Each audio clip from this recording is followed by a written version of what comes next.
à tous, bonjour au public, les jurys, les autres compétiteurs. Moi, je vais vous présenter notre premier engin, celui qui nous a fait gagner la finale locale. Donc, c'est un engin qui est fait en métal. C'est une base qui est plus stable, plus solide, sur laquelle on a soudé des vis, sur laquelle on a monté nos roues, qui éliminait beaucoup la friction, étant donné que ce sont des roues en plastique poli. Sur des vis lisses, ça élimine beaucoup la friction. Puis le problème, l'angle optimal de notre premier lancer était à 45 degrés. C'est ce qu'on a gardé pour le deuxième mécanisme qu'on vous présente aujourd'hui. Cependant, ce modèle comportait deux problèmes majeurs. Premièrement, vu qu'il est fait en métal, sa masse était trop élevée, ce qui l'empêchait de reculer adéquatement. De plus, comme il y avait juste une trappe, on ne pouvait pas emmagasiner beaucoup d'énergie, donc ça nous a conduit à remplacer le métal du cadre par du bois et à ajouter les 3 trappes à souris. Pour finir, pour pouvoir dépasser une amplitude verticale ici, on a installé une petite plaquette qui est retenue par des bouchons, qui nous permet de dépasser et prendre toute une plus grande énergie des ressorts. Ensuite, il a fallu modifier aussi nos roues, les visser, parce que l'autre on soudait, puis souder dans du bois, c'est pas trop efficace. C'est ce qui nous donnait le modèle final. On vise le 60. On verra ce que ça donne.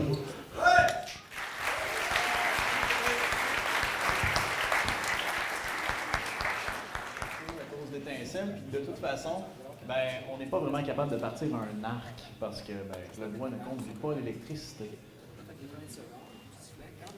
Merci JP pour cet avis de santé publique. J'aimerais vous signaler que le collège de Saint-Hyacinthe a déjà remporté la grande finale de Science en Tourne une fois en 1995.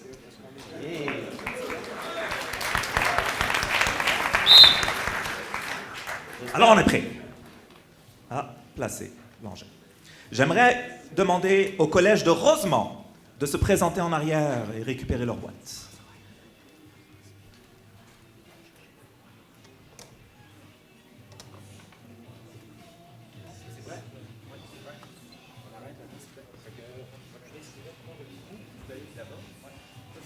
Alors la distance, rappelons-le, de 60 cm.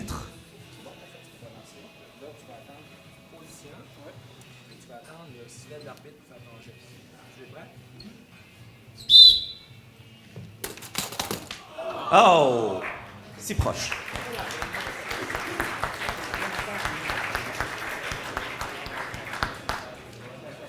Est-ce que c'est une technique qui était utilisée à l'époque de l'Empire romain, couper la corde?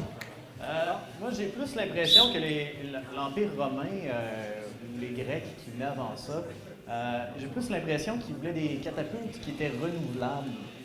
J'ai plus l'impression qu'ils faisaient une torsion pour embobiner des cordes pour pouvoir déclencher leur catapulte. Et crois-tu qu'on va voir des systèmes à torsion ce soir? Aujourd'hui? Bien que ce soit ce qui est dit comme étant le meilleur type de catapulte, je ne pense pas.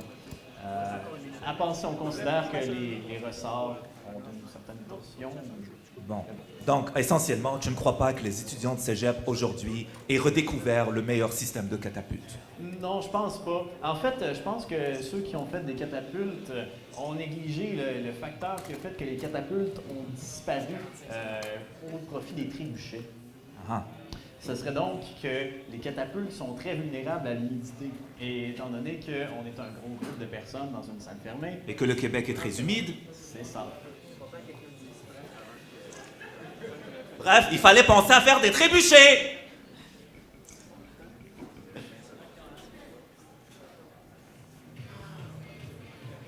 Alors, il reste 17 secondes. On voit qu'il y a beaucoup plus de tension dans la corde et aussi dans les ressorts. C'est ça. Ah, nous sommes prêts?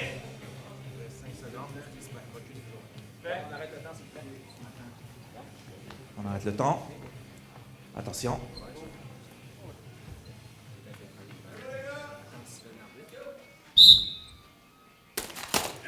Et c'est réussi!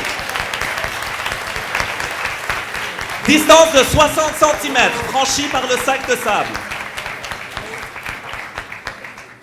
On mesure la distance de l'engin par rapport à la ligne. J'estime à 1,30